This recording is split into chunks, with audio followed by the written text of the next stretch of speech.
Now, I've gotten some messages from some viewers, DMs, emails, what have you. And a lot of them are about guys who have broken up with the mother of their children. Either it's an ex-wife or an ex-girlfriend, what have you. And the problem that they face is that a lot of times they don't know how to handle the kid insofar as the breakup of the relationship is concerned. And the problem that they face a lot of times is that the mother badmouths them to the kids, and the kids don't know what to do. And it's a tough problem. It's a really fucking tough problem. And I answered a lot of these messages, these queries, and I figured I'd do a video about it. I myself have never been divorced, but my parents did get divorced, right? And it was a very ugly divorce, okay? And I'm not gonna get into it. But it taught me a lot of fucking lessons. Not only did my parents get divorced, but the fact of the matter is most of my classmates' parents got divorced.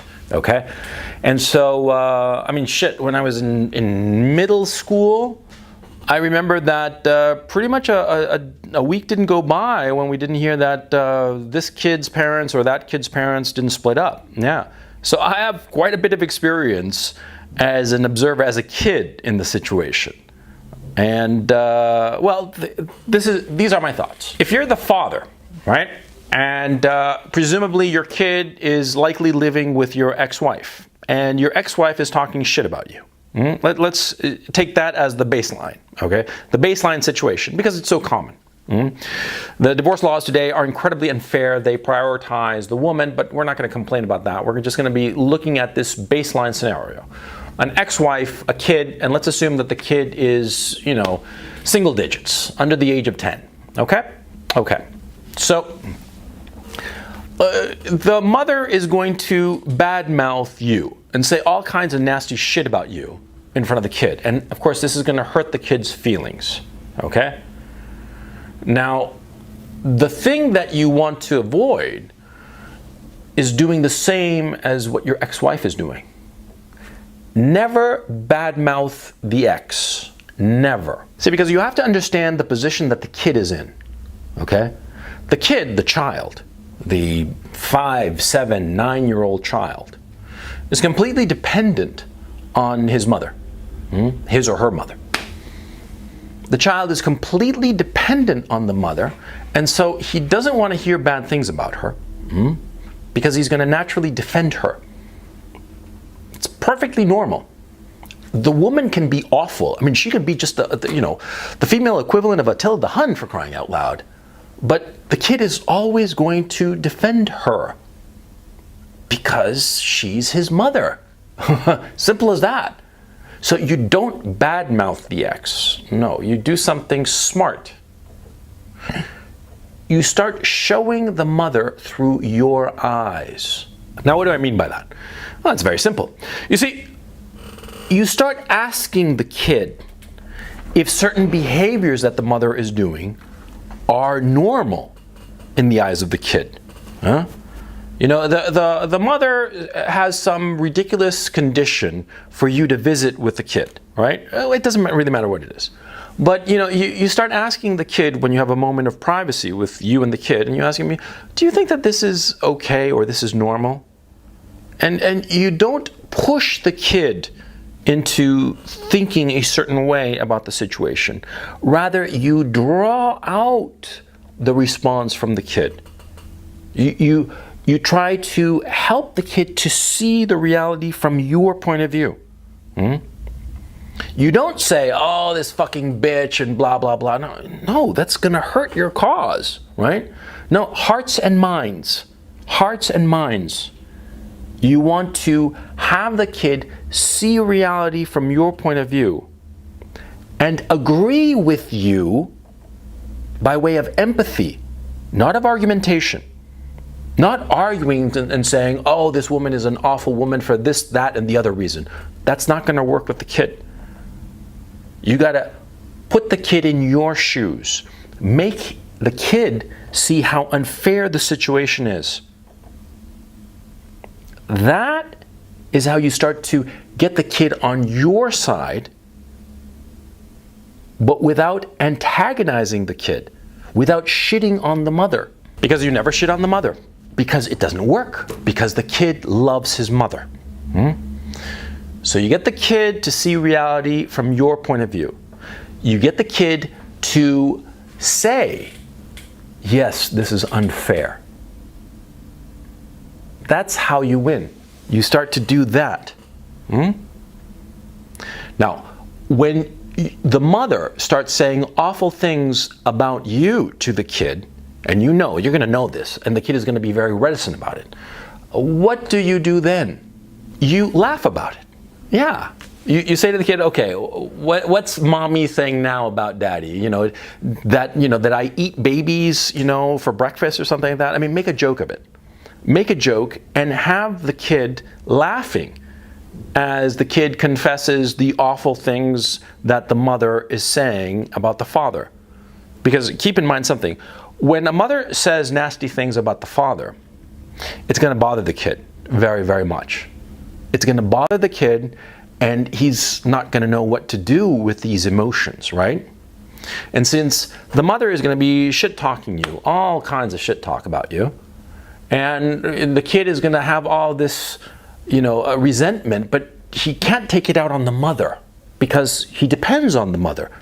We are hardwired to love our mothers because we depend on them when we're infants, right? And this goes on through our lives. And so when the mother shit talks the father, the kid is not going to know what to do, and he'll just only be able to agree with the mother at that moment, even though it does bother him, right? So when you talk to the kid, what you do is you make a joke of it. You make a joke of it, of how, the mother is saying all kinds of nasty shit about you, and tell the kid, hey, Timmy or whatever, hey Timmy, what did mommy say now about me? That that I'm really bad, or that I do this or do that.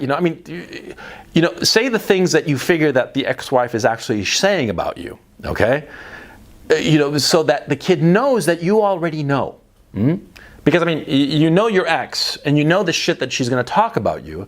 So put it out on the table. Have the kid agree with you. Because you know what's going to happen? What's going to happen is that the kid is going to laugh with you and start to look at his mother with contempt. Yeah. Because, see, he will be bothered by the fact that his mother is shit-talking his father. And if you make a joke of it, allow him to bring it out into the open. Bring out the nasty shit that she's saying about you. And you laugh at it. Even if it's very hurtful to you, by the way, Even if it's very hurtful, you gotta laugh at it. You laugh at it and you invite the kid to laugh along with you. You know what's gonna happen? You're gonna find yourselves, you and your kid, laughing at the ex. And what's gonna happen is that the kid is gonna start looking and thinking less of his mother, and discounting what she says about you. And that is exactly what you want. You want the kid to start discounting the shit that the mother is saying about you. You want the kid to begin to ignore that shit talk. And kids are kids, right? And so what's going to happen is that as the kid learns to ignore the shit talk that his mother is flinging your way when you're not around, of course, right? She's going to see that, and it's going to bother her. And she's going to start fighting with the kid. Who's that going to hurt? And who's that going to help? Obviously, it's going to hurt her and help you. Because if the kid starts blowing off your ex, who's saying all kinds of shit about you, right? She's going to get pissed off. She's going to start fighting with the kid. The kid is going to start thinking less and less of his mother and fighting back, of course. And the kid is going to start going to you as a refuge from this fucking nightmare, right? And soon enough, the kid is going to be on your side, which is what you want, right? Now, all of the shit that I'm saying, of course, presupposes that this, this split is a fucking disaster. But the fact of the matter is, most splits, most divorces are fucking disasters for the kids, okay? I mean, there are very, very few parents who, when they split up, are smart enough and have the foresight to say, okay, we're going to divorce, but let's be on the same page insofar as the kids is concerned. We never shit talk one another when the kid is around. And we always treat each other with respect, even when we're not around, in front of the kid, so that the kid grows up with a respectful attitude towards both parents. It is the rare couple that is mature enough, smart enough, and with enough foresight to do that, which is the healthy thing, frankly. No, they don't do that. What they do is that they split up, and especially single mothers with a kid, the kid is a lot of times their only company, and the woman needs to let off steam because of the divorce, because every divorce, no matter how amicable, there's always some friction, there's always some pissed offness, and a woman, how does she release this frustration? She talks about it, she complains, she shit talks the ex, you, in front of the kid. And this causes resentment. Now, your job is, of course, to turn that resentment, which, because the kid is listening to the mother, the kid is going to be thinking that you're to blame. But what you have to do is flip it around. That's what I've been talking about in this video so far. It's how you flip around that resentment and get it to aim back at your ex. Because, see, there's a key issue insofar as a child is concerned.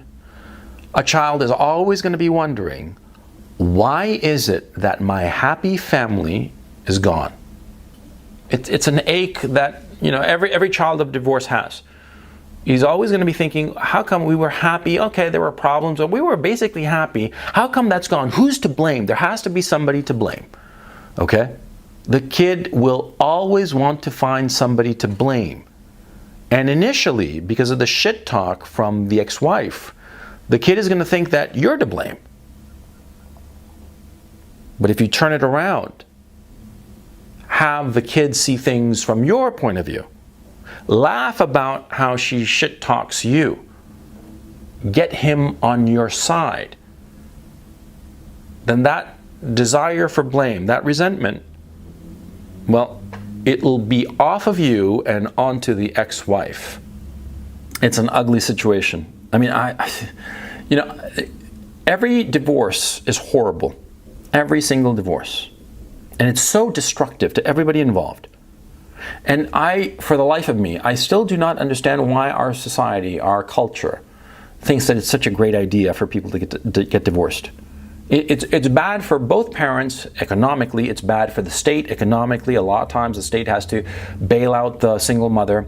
It's bad for the kids psychologically. It's bad all around. Anywhere you look at it, it is better to be in a bad marriage that is intact than to get divorced. The trauma is worse. A bad marriage, it's an unhappy marriage, sure. But a divorce is much, much worse. It creates so much more damage. And it's damage that can never be repaired. Yeah? And the kids of divorce compared to the kids in an unhappy family, the fact of the matter is, I knew a lot of guys growing up whose parents fucking hated each other, but they stuck together. And the kids, even now, they're like, oh yeah, it's sort of surprising that they didn't get divorced, but there were a lot of good times. There are a lot of good times. And they have more fond memories that they had an actual family, as opposed to the children of divorce who didn't. Yeah? But be that as it may, as a man in a divorce, right, insofar as the emotional part of divorce, just like on the financial side of things and the legal side of things that you're on the back foot, same thing. And for the same reasons. See, because the kid is living with his mother. The kid is living with his mother, and so she has more time to convince the kid of her point of view. Your job is to get the kid to see reality from your point of view. And that's the thing that you have to do. That's your task. And is it unfair? Yes, of course it's unfair. The divorce laws are unfair in the Western democracies. They are horribly out of date. They always presuppose that the mother is some sort of fucking saint and the father is some evil bastard, which is just not true. But okay, that's life. Life sucks, get a helmet. You know what I mean? You just gotta deal with the cards that you got. And this is what you do. You never, ever, ever, ever shit talk the mother. Never. Because it'll only hurt you, and by hurting you, you will lose the game, and ultimately, what you want is to win.